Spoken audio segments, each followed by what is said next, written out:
இன்றைக்கி நாம் பார்க்க போகிறது பக்கம் 45 ஔவை பாட்டி கதை கேட்போம் பேசி மகிழ்வோம் அப்படிங்கிற தலைப்பு. இந்த பாடத்தில் பார்த்திங்கன்னா எழுத்தை பற்றியும் அக்கண்ணா எழுத்தை பற்றியும் உங்களுக்கு சொல்லி தந்திருக்காங்க. இதில் பாருங்கள், முதல் தலைப்பு அவ் அறிவோம் அப்படின்னு கொடுத்துருக்குறாங்க. அதில் 2 படம் இருக்குது. அதில் முதல் படம் யார்? ஔவை. 2வது படத்தில் பாருங்கள், மருந்து பாட்டில் காமிச்சிருக்காங்க. அதுக்கு கீழே அதோட பேர் எழுதியிருக்காங்க. என்ன பேர் எழுதியிருக்காங்கன்னா ஔடதம் அப்படின்னு சொல்லியிருக்கிறாங்க. அதாவது ஔடதம்னா மருந்துன்னு அர்த்தம்.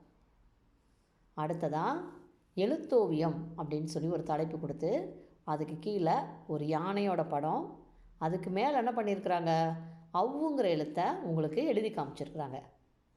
இது மேலே நீங்கள் என்ன பண்ணணும், வண்ண பென்சிலை வச்சு அது மேலே வண்ணம் தீட்டி இந்த அவ்வுங்கிற எழுத்தை நீங்கள் எழுதி பழகும்.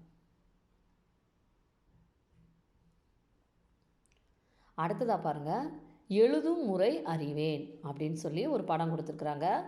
அவ்வண்ணா எழுத்தை எப்படி நீங்கள் ஆரம்பித்து முடிக்கணும் அப்படின்னு சொல்லி தந்திருக்கிறாங்க. 2வது படத்தில் மணலில் எழுதுவேன் அப்படின்னு சொல்லி ஒரு சிறுமி என்ன பண்ணுறா, அவ்வுங்கிற எழுத்தை மணலில் எழுதி பழகுறா.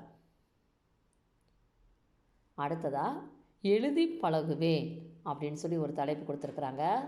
இதில் பாருங்கள், அவ் எழுத்து இருக்கு இல்லையா, அதை எப்படி எழுதணும் அப்படின்னு சொல்லி புள்ளி வடிவத்தில் கொடுத்துருக்குறாங்க. நீங்கள் என்ன பண்ணணும், இந்த புள்ளிகளை இணைச்சி எழுத்தை எழுதி பழகணும்.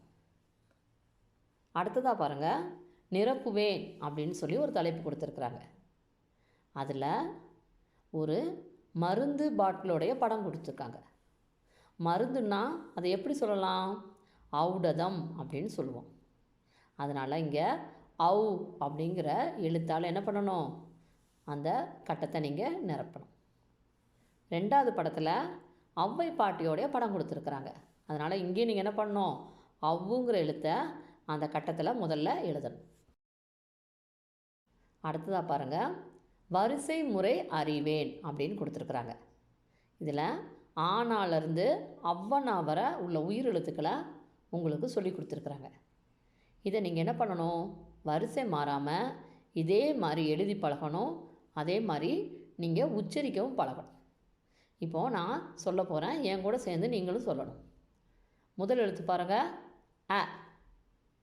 அடுத்து ஆ. அடுத்து இ. அடுத்ததான் ஈ. அடுத்து ஊ. அடுத்த எழுத்து ஊ. அடுத்ததா ஏ.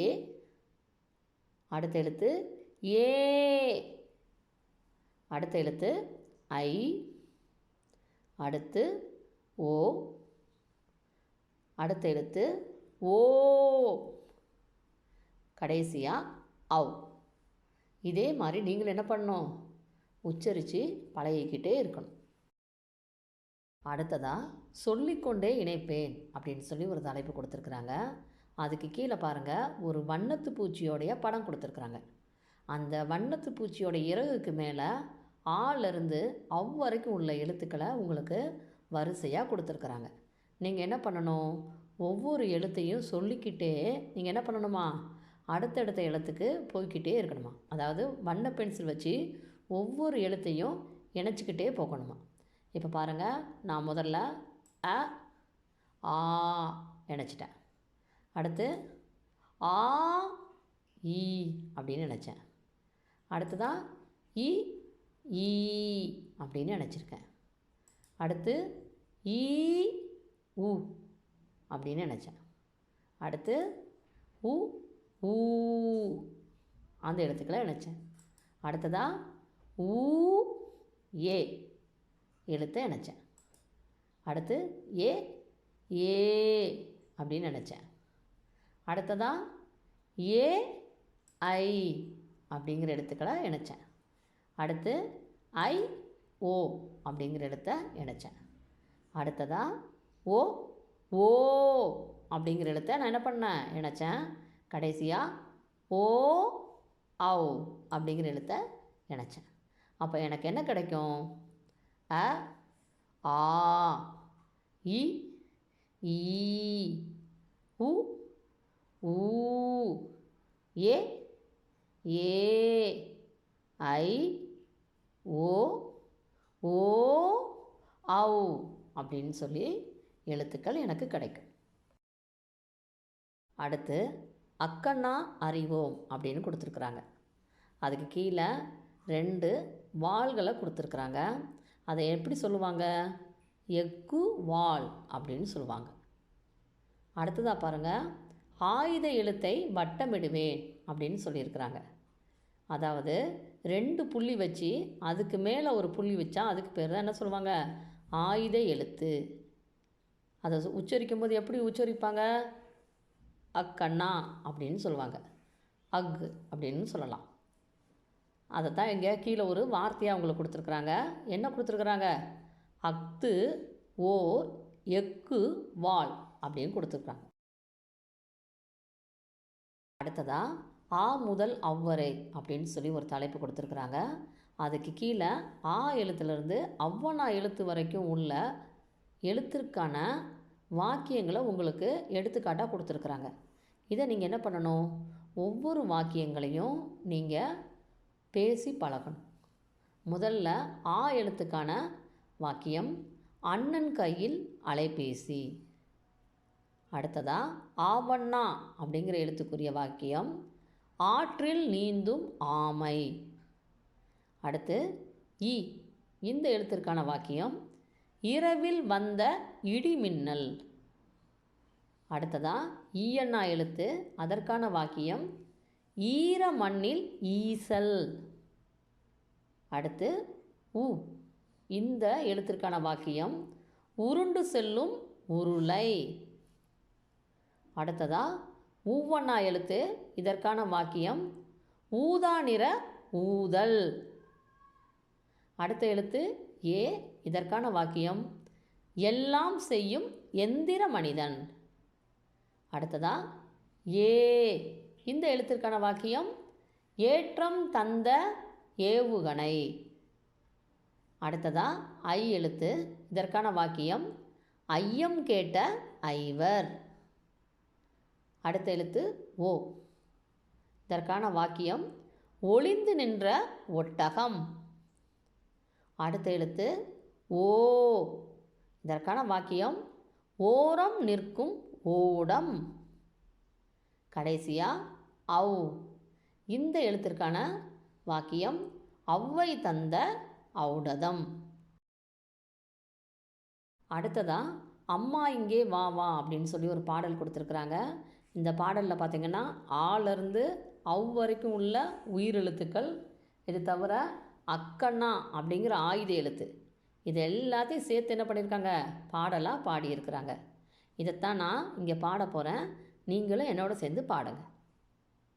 அம்மா இங்கே வா வா, ஆசை முத்தம் தாத்தா, இலையில் சோறு போட்டு ஈயை தூர ஓட்டு, உன்னை போன்ற நல்லார் ஊரில் யாவர் உள்ளார், என்னால் உனக்கு தொல்லை ஏதும் இங்கே இல்லை, ஐயமின்றி சொல்வேன் ஒற்றுமை என்றும் பலமாம், ஓதும் செயலே நலமாம், அவ்வை சொன்ன மொழியாம், அக்தே எனக்கு வழியாம்.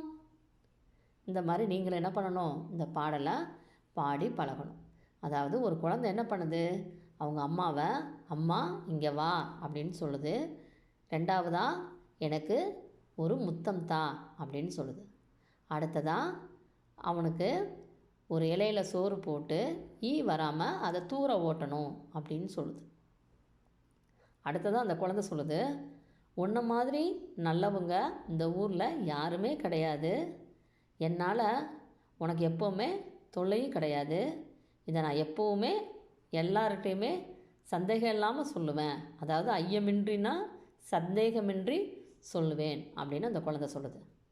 அடுத்ததாக ஒரு அறிவுரையும் சொல்லுது. என்ன அறிவுரை சொல்லுது? ஒற்றுமை தான் எப்போவுமே பலம். இது தவிர எப்போவுமே படிச்சுக்கிட்டே இருக்கணும். அதான் ஓதும் செயலே நலமாம். ஓதும் செயல்ங்கிறது இங்கே கல்வி கற்கிறது.